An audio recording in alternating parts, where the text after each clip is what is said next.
الحمدللہ رب العالمین والصلاة والسلام علی سید الانبیاء والمرسلین بسم اللہ الرحمن الرحیم۔ خواتین و حضرات، السلام علیکم ورحمۃ اللہ وبرکاتہ۔ تسمیہ کے اوپر یعنی بسم اللہ الرحمن الرحیم کے اوپر ہماری گفتگو جاری ہے، اور پہلے حصے میں ہم نے با کے اوپر گفتگو کی۔ گو کہ بسم اللہ کی با اور پھر با کا نقطہ تو اتنے بڑے اسرار ہیں جن کے بارے میں کتب لکھی جائیں تو بھی کم ہو جائیں، اور پوری بسم اللہ کے اسرار پہ کچھ لکھنا یا کچھ کہنا تو بہت بڑی بات ہے، اور یہ بہت بڑے علم کی استطاعت مانگتا ہے۔ آج گفتگو کو ہم گزشتہ سے پیوستہ کرتے ہوئے تھوڑا آگے لے کے چلتے ہیں۔ اب اس کو پوری کو سمجھنے کی کوشش کرتے ہیں۔ با کو تو ہم نے تفصیل میں سمجھا، باقی کو ہم ذرا نسبتاً اختصار سے دیکھتے ہیں۔ وقال بعضهم ان الباء باب الخزانۃ الالہیہ، ملا علی قاری کا یہ قول ہے۔ ان کی تفسیر کے اندر جو عرف عام میں تفسیر ملا علی قاری کے نام سے معروف ہے، اور دارالکتب العلمیہ بیروت سے شائع ہوئی، وہ فرماتے ہیں کہ بعض علماء نے فرمایا کہ بے شک با اللہ کے خزانوں کا دروازہ ہے۔ با اللہ تعالیٰ کے خزانوں کا دروازہ ہے۔ والسین سر الرسالۃ المستفویہ، اور جو سین ہے یہ رسالت مستفویہ صلی اللہ علیہ وآلہ وسلم کے رازوں میں سے ہے، اس کا راز ہے۔ والمیم مالک الولایت المحمدیت صلی اللہ علیہ وسلم، اور جو میم ہے یہ ولایت محمدی کی بادشاہی ہے۔ بسم کی 3 حروف کی تشریح کر دی کہ با اللہ کے خزانوں کا دروازہ، سین رسالت مستفویہ صلی اللہ علیہ وسلم کا راز، اور میم یہ ولایت محمدی صلی اللہ علیہ وسلم کی بادشاہی ہے۔ اب وہ آ جاتے ہیں بسم سے آگے اس میں اللہ پہ، اور فرماتے ہیں وَأَمَّا اللَّهُ فَلَا يَعْرِفُهُ سِوَاهُ، اور جہاں تک بات اس میں اللہ کی ہے تو اس کو اس کی ذات کے علاوہ کوئی نہیں پہچانتا۔ اس کی کامل معرفت اور یہ کیا ہے اور یہ کیسا ہے، یہ راز وہی جانتا ہے جس کا یہ اسم ہے۔ إِلَّا بِقَدْرِ مَا هَدَاهُ، مگر اتنی مقدار جس کو وہ ہدایت عطا فرما دے۔ لوگ اتنا ہی جانتے ہیں اس کو جتنا اس نے جاننے کی توفیق عطا کی، بس اتنا جانتے ہیں جتنی اس نے توفیق عطا کی۔ وَأَمَّا اللَّهُ فَلَا يَعْرِفُهُ سِوَاهُ إِلَّا بِقَدْرِ مَا هَدَاهُ۔ اور پھر وہ سہل التستری رحمۃ اللہ علیہ کے حوالے سے اور جمہور عارفین کے حوالے سے کہتے ہیں اس میں اللہ کے بارے میں، وَقَدْ قَالَ سَهْلٌ وَجَمْهُورُ الْعَارِفِينَ أَنَّهُ الْإِسْمُ الْأَعْظَمُ، کہ سہل التستری رحمۃ اللہ علیہ نے اور دیگر جمہور عارفین نے یہ کہا کہ أَنَّهُ الْإِسْمُ الْأَعْظَمُ، کہ بے شک اسم اللہ اسم اعظم ہے۔ لیکن جس طرح سیدی شیخ عبد القادر جیلانی رضی اللہ تعالیٰ عنہ نے فرمایا بشرط ان تقول اللہ ولم یکن فی قلبک سواہ، لیکن جب تو اللہ کہے، بسم اللہ میں جب تو اللہ کہے تو ولم یکن فی قلبک سواہ، تو اللہ کہتے ہوئے تیرے دل میں سوائے اس کے کوئی نہ ہو۔ اللہ کہتے ہوئے تیرے دل میں سوائے اس کے کوئی نہ ہو۔ وقیلا، اور کہا گیا ہے بسم اللہ تریاق العشاق، جو بسم اللہ ہے یہ عشاق کے لیے تریاق ہے۔ تریاق جو ہے یہ زہر کا علاج جس چیز سے کیا جاتا ہے، یعنی جس سے زہر کی تاثیر ختم ہوتی ہے، جس سے شفا ہوتی ہے زہر آلود مریض کو، اس کو تریاق کہتے ہیں، تریاق۔ تو فرمایا کہ جو بسم اللہ ہے یہ عشاق کے لیے بمنزلہ تریاق کے ہے، جسم میں، جان میں، عقل میں، دماغ میں، قلب میں، جہاں جہاں کوئی زہر نفس و شیطان نے اگر بھرا ہے تو جب بندہ بسم اللہ کہتا ہے گویا وہ تریاق نصیب ہو گیا اس کو۔ یدفع اللہ بہ عنہم سم الدنیا وعلم العقبہ، اللہ تبارک و تعالی بسم اللہ کی برکت سے ان سے دنیا کے زہر کو اور عقبہ کے درد کو دور فرماتا ہے، اس لیے یہ عشاق کا تریاق ہے۔ قرآن مجید میں اب دیکھتے ہیں، قرآن مجید میں اس بات کی تاکید کی گئی ہے کہ تم کوئی بھی کام کرنے لگو اس سے پہلے اللہ کا اسم پاک پڑھ لیا کرو، اور بالخصوص خوراک کے بارے میں سورہ الانعام کے اندر حکم ہے فَكُلُوا مِمَّا ذُكِرَ اسْمُ اللَّهِ عَلَيْهِ إِن كُنتُم بِآيَاتِهِ مُؤْمِنِينَ، سو تم اس ذبیحہ سے کھایا کرو جس پر ذبح کے وقت اللہ کا نام لیا گیا ہو، اگر تم اس کی آیتوں پر ایمان رکھنے والے ہو۔ یعنی اس ذبیحہ سے کھایا کرو جس پہ اللہ کا نام پڑا گیا ہے، جس پہ اس کا نام نہیں پڑا گیا اس کے بارے میں اس سے 3 آیات بعد فرمایا وَلَا تَأْكُلُوا مِمَّا لَمْ يُذْكَرِ اسْمُ اللَّهِ عَلَيْهِ، اور اس جانور سے نہ کھایا کرو جس پر ذبح کے وقت اللہ تبارک و تعالیٰ کا نام نہ لیا گیا ہو۔ گویا خوراک کی پاکی اور ناپاکی اللہ تبارک و تعالیٰ کے اسم پاک کے ذکر پہ منحصر ہے اور اس سے مشروط ہے۔ اگر اللہ کا ذکر کیا تو وہ پاک ہے، اگر ذکر نہ کیا تو وہ حرام ہو جاتی ہے۔ اور ان آیات میں جتنے بھی مفسرین ہیں اور فقہاء ہیں انہوں نے یہ فرمایا ہے کہ ذبح کے وقت اللہ پاک کا نام لینا لازم ہے، اور اس کے بارے میں بعض بڑے لطیف اشارات بھی مفسرین نے بیان کیے۔ ان لطیف اشارات میں ایک بڑا خوبصورت اشارہ علامہ اسماعیل حقی رحمۃ اللہ علیہ نے تفسیر روح البیان کی آیت نمبر 121 کے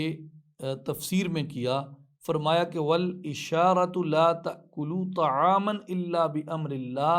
وَعَلَى ذِكْرِ اللَّهِ وَفِي طَلَبِ اللَّهِ لَيَنْدَفِعَ بِنُورِ الذِّكْرِ ظُلْمَةَ الطَّعَامِ وَشَهْوَتِهِ۔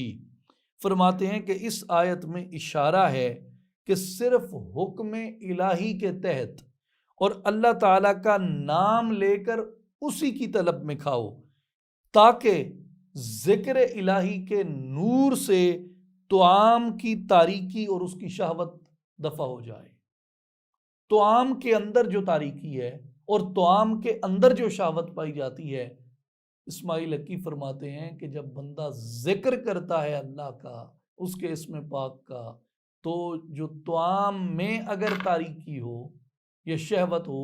تو اللہ تبارک و تعالیٰ کے اسم پاک کی برکت سے وہ زائل ہو جاتی ہے۔ وَإِنَّ ظُلْمَةَ الطَّعَامِ وَشَهْوَتِهِ مُوَدِّيَةٌ إِلَى الْفِسْقِ، کیونکہ طعام کی ظلمت اور اس کی جو شہوت ہے اور اس کی جو خواہش ہے وہ تمہیں فسق کی طرف لے کے جاتی ہے۔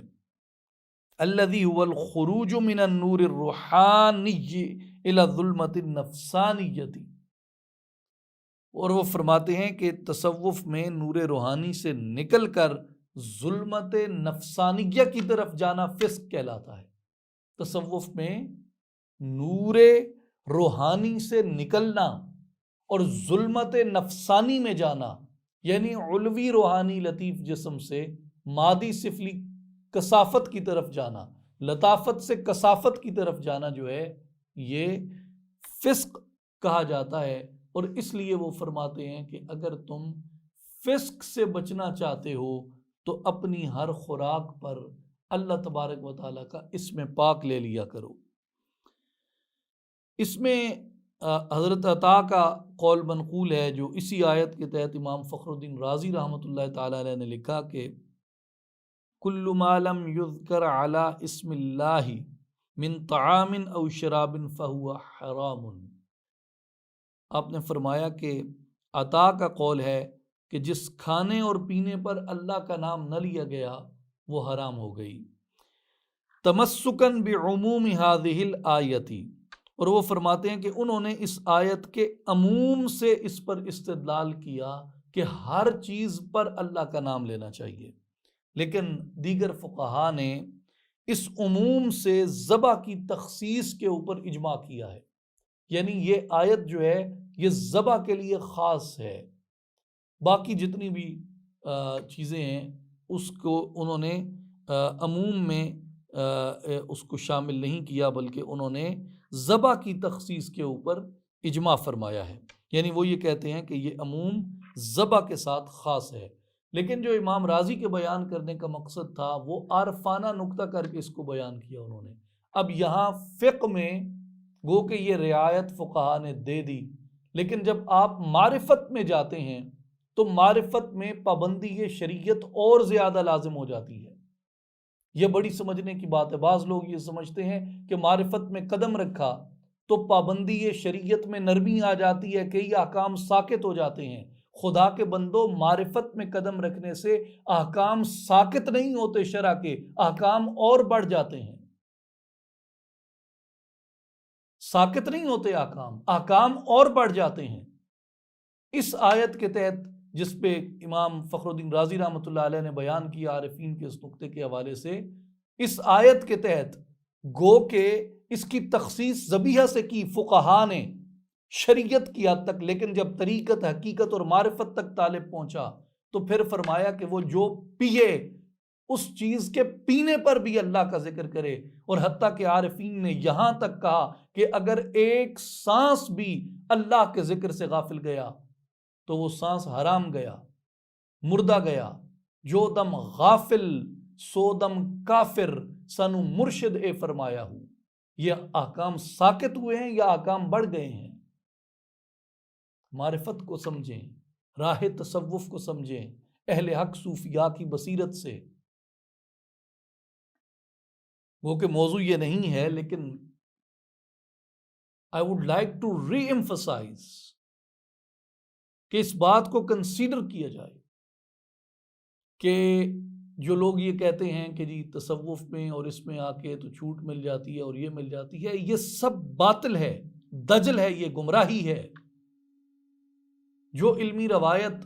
سیدنا علی المرتضیٰ رضی اللہ تعالیٰ عنہ سے امام حسن بصری رضی اللہ تعالیٰ عنہ، اور اس کے بعد جنید بغدادی رحمۃ اللہ تعالیٰ علیہ تک، اور سیدنا شیخ عبد القادر جیلانی رحمۃ اللہ علیہ، اور پھر سیدنا شیخ عبد القادر جیلانی رحمۃ اللہ علیہ سے آگے جتنے سلاسل تصوف تک فیض پہنچا اور جتنی علمی روایت ہے، وہ سب اس بات کے اوپر ایمفسائز کرتے ہیں کہ احکام ساقط نہیں ہوتے، بلکہ احکام بڑھ جاتے ہیں، پرہیزگاری بڑھ جاتی ہے، تقوی بڑھ جاتا ہے، احتیاط بڑھ جاتی ہے، پارسائی بڑھ جاتی ہے، پرہیز بڑھ جاتی ہے، پاکی کے تقاضے بڑھ جاتے ہیں۔ اس لیے کہ پہلے تم عام تھے تو پاکی عام لوگوں کی طرح کرتے تھے، اب تمہارا تعلق خاص بارگاہ میں جڑ گیا تو اب پاکی کا اہتمام بھی خصوص کے ساتھ کیا جائے گا، خصوصاً کیا جائے گا۔ اس لیے یہاں یہ نقطہ ذیل میں آیا تو ناچیز نے بیان کرنا ضروری سمجھا کہ جو عرفاء ہیں وہ تو صرف ذبیحے پر اسم اللہ ضروری نہیں سمجھتے، ذبیحے پر تو ضروری ہے ہی ہے، وہ صرف اسی پہ ضروری نہیں سمجھتے، ان کے نزدیک سانس لینے پر بھی ضروری ہے کہ سانس لو تو بھی اپنے محبوب کو یاد کرو، کوئی سانس محبوب کے ذکر سے غافل نہ جائے، محبوب کی یاد سے غافل نہ جائے۔ اس لیے حضرت سلطان العارفین رحمۃ اللہ علیہ نے فرمایا کہ جو دم غافل سو دم کافر، سنو مرشد اے فرمایا ہوں۔ صحیح بخاری میں حضرت جابر رضی اللہ تعالیٰ عنہ سے روایت ہے کہ سیدی رسول اللہ صلی اللہ علیہ وآلہ وسلم نے فرمایا کہ جب رات کا اندھیرا پھیل جائے تو اپنے بچوں کو روک دو،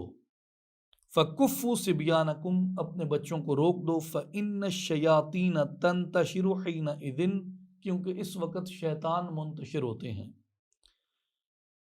فَإِذَا ذَهَبَ السَّاعَةٌ مِّنَ الْعِشَاءِ فَخَلُّوهُمْ، پھر جب عشاء کی ایک ساعت گزر جائے تو بچوں کو چھوڑ دو، وَأَغْلِقْ بَابَكَ وَاذْكُرِ اسْمَ اللَّهِ، غور کیجئے، یہ 6-7 کلمات ہیں، ان پہ غور کیجئے۔ جب دروازہ بند کر دو اور اللہ کے نام کا ذکر کرو،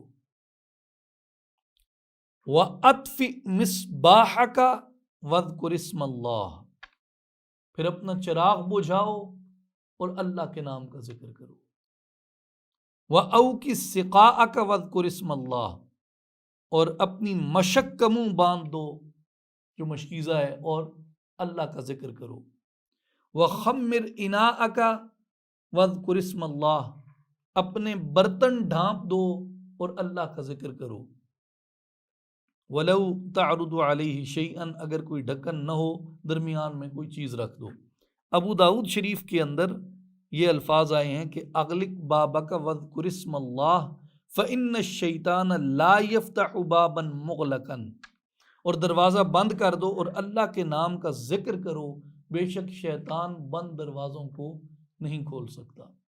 اب رات کے سونے کے آداب ہیں جو صحیح بخاری کی اس حدیث میں رسول اللہ صلی اللہ علیہ وسلم نے بیان فرمائے، اور امام ابو داؤد نے بھی اس کو روایت کیا، اور بھی محدثین نے اس کو روایت کیا ہے کہ جب رات کو سونے لگو، جب رات کو سونے لگو، سونے کی تیاری کرنے لگو اپنے گھر کو، یعنی جیسے پریپریشن ہوتی ہے سونے سے پہلے کی، تو اس میں فرمایا کہ دروازہ بند کرتے ہو سب سے پہلے جا کے دروازہ بند کرو، بند کرتے ہوئے اللہ کا ذکر کرو۔ پھر فرمایا جب چراغ بجھانے لگو، گھر میں اندھیرا کرنے لگو رات کو سونے کے لیے، چراغ بجھاؤ، اللہ کا ذکر کرو۔ پھر فرمایا کہ جب اپنی مشق کو اس کا منہ باندھنے لگو تو اللہ کا ذکر کرو، جب اپنے برتن کو ڈھانپنے لگو تو برتن کو ڈھانپتے ہوئے اللہ کا ذکر کرو۔ یہ صرف سونے کے آداب ہیں، اس کی بہت طویل تفصیل ذکر اللہ کے حوالے سے بیان کی جا سکتی ہے، تو اختصار کرتے ہوئے یہ عرض ہے کہ ہر چیز میں اللہ کا ذکر ہے، اور اللہ کے ذکر کے لیے ایک آسان کلمہ ہمیں یہ بتا دیا گیا، وہ آسان کلمہ یہ ہے بسم اللہ الرحمن الرحیم۔ ہماری زبان پہ پک جائے، ہماری زبان پہ چڑھ جائے، ہماری زبان پہ پختہ ہو جائے، جاری ہو جائے، ہماری زبان کا ورد بن جائے کہ ہر اچھا کام، خیر کا کام، صبح بیداری سے لے کے رات کے سونے تلک ہر اچھے اور خیر کے کام کی ابتدا بسم اللہ سے کرو، اگرچہ تمہاری نظر میں وہ کام کتنا چھوٹا اور کتنا کوتاہ کیوں نہیں ہے۔ حضرت ابن عباس رضی اللہ عنہما سے روایت ہے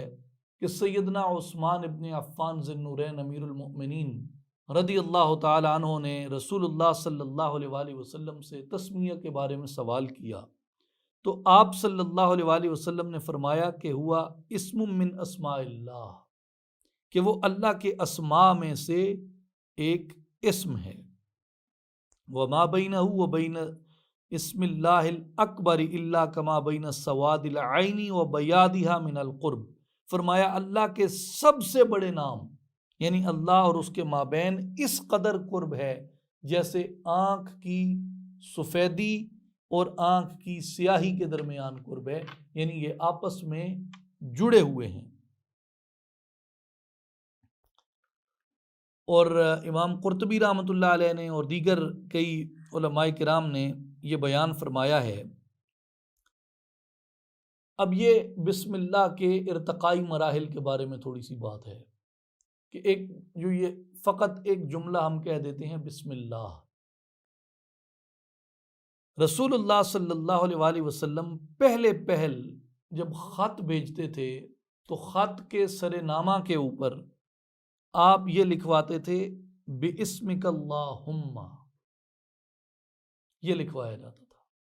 بِاسْمِكَ اللہم۔ پھر جب سورہ ہود آئی جہاں سیدنا نوح علیہ السلام کا واقعہ بیان ہوا ہے، وہاں یہ الفاظ آئے بسم اللہ مجریہا و مرساہا، تو آپ نے بسمک اللہم کی بجائے بسم اللہ تحریر فرمانا شروع کیا۔ یہ نوح علیہ السلام کی جو کشتی جب طوفان میں تھی تو آپ اس وقت یہ ورد فرماتے تھے، آپ اس وقت یہ پڑھتے تھے۔ پھر جب یہ آیت مبارک نازل ہوئی قُلِ ادْعُوا اللَّهَ أَوِ ادْعُوا الرَّحْمَٰنَ، تو پھر اس میں رحمان کی صفت کا اضافہ ہو گیا، تو اب آپ صلی اللہ علیہ وآلہ وسلم نے بسم اللہ الرحمن سے شروع اس کو فرمایا، یعنی پہلے یہ بِاسْمِكَ اللہم تھا، پھر یہ بسم اللہ ہوا، اور پھر یہ بسم اللہ الرحمن ہوا، اور اس کے بعد پھر سورہ نمل کی جب یہ آیت مبارکہ جو ہے یہ نازل ہوئی کہ اِنَّهُ بسم اللہ الرحمن الرحیم، جب یہ آیت نازل ہوئی تو اس آیت کے نزول کے بعد کلمہ رحمان کے بعد رحیم بھی آ گیا، اس لیے کہ آیت بسم اللہ الرحمن الرحیم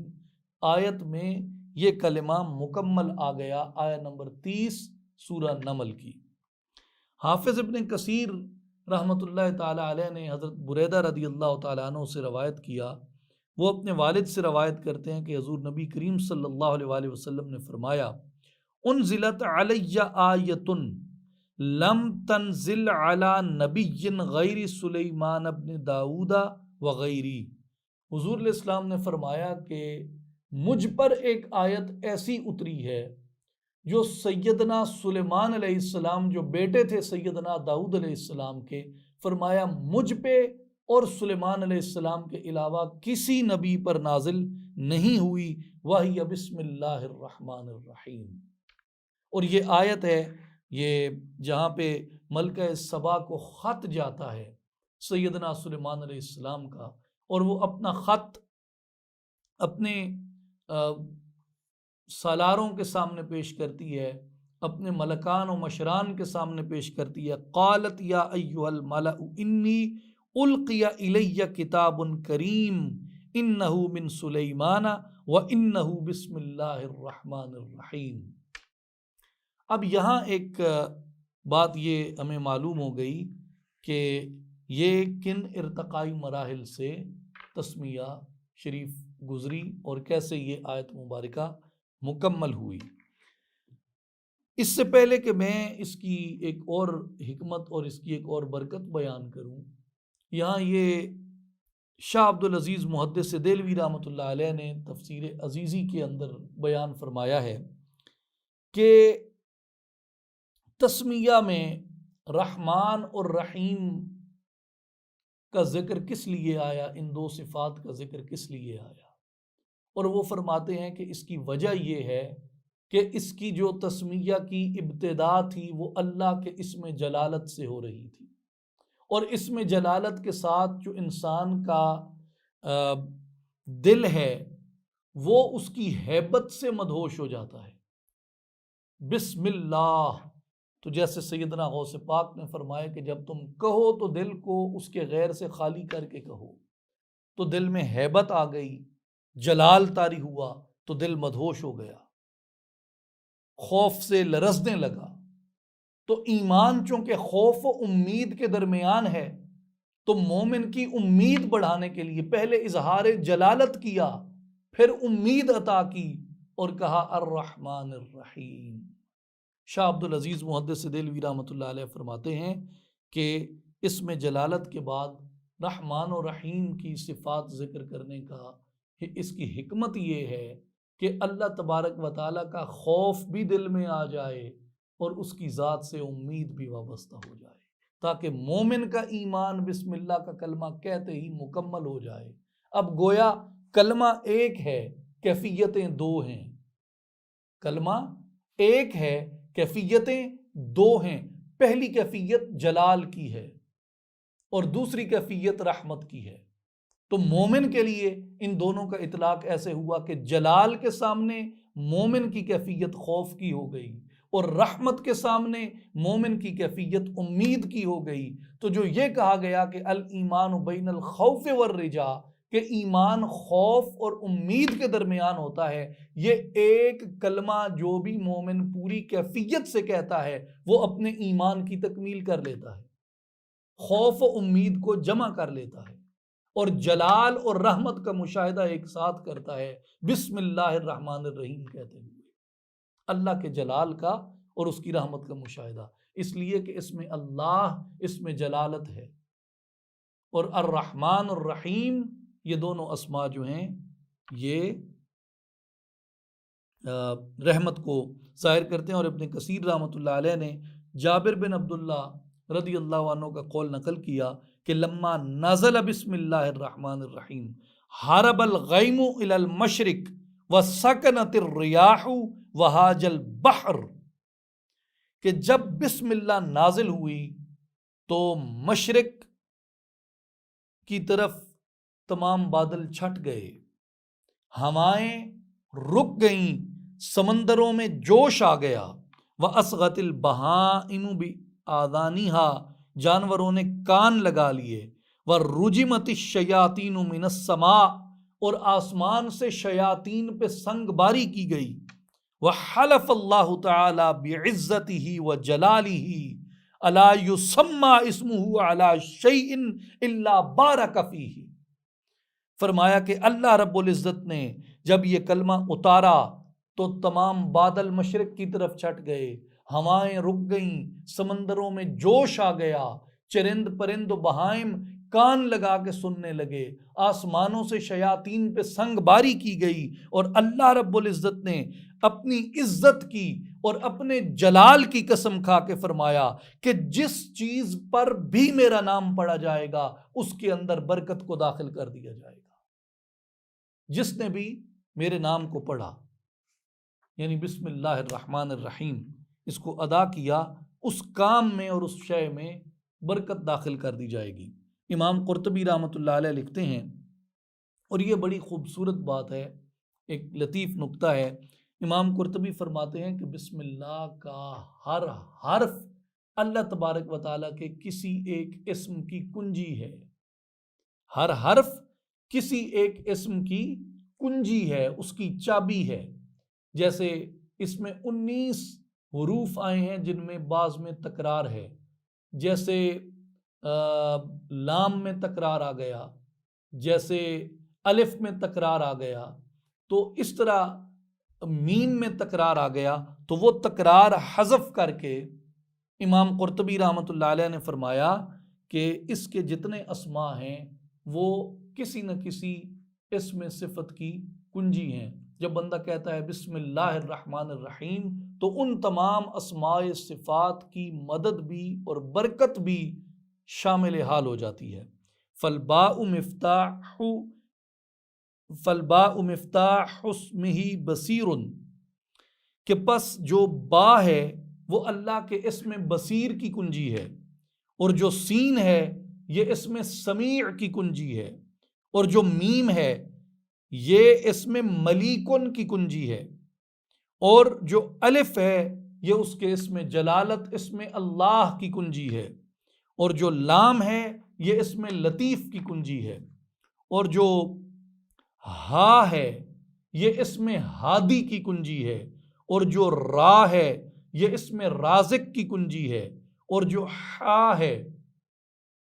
حا یہ اس کے اسم حلیم کی کنجی ہے، اور جو نون ہے یہ اس کے اسم نور کی کنجی ہے۔ یعنی معنی یہ ہوا کہ تم جب بسم اللہ الرحمن الرحیم پکارتے ہو تو اس کے دیگر اسماء صفات کی برکات بھی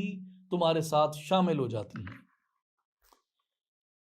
اور اسی سے متصل ایک اور خوبصورت نکتہ ہے اس کے اعداد کے اوپر، یعنی جو حروف کی تعداد ہے، اعداد نہیں، حروف کی تعداد کے اوپر۔ امام قرطبی رحمۃ اللہ علیہ فرماتے ہیں کہ عبداللہ بن مسعود رضی اللہ تعالیٰ عنہ سے روایت ہے، وہ فرماتے ہیں کہ جو بندہ ارادہ کرتا ہے کہ اللہ تبارک و تعالیٰ اسے دوزخ کے 19 فرشتوں سے نجات عطا فرمائے، اسے چاہیے کہ وہ بسم اللہ الرحمن الرحیم کا ورد کثرت سے کیا کرے۔ اب دو باتیں سمجھ لیں ہم سب۔ پہلی بات یہ کہ بسم اللہ الرحمن الرحیم میں حروف کی تعداد 19 ہے، حروف کی تعداد 19 ہے، اور سورہ المدثر کی آیت نمبر 27 سے آیت نمبر 31 تک میں تلاوت کر رہا ہوں اور پھر ترجمہ عرض کرتا ہوں۔ وما ادراک ما سقر لا تبقی ولا تذر لواحۃ للبشر علیہا 19 وما جعلنا اصحاب النار الا ملائکہ۔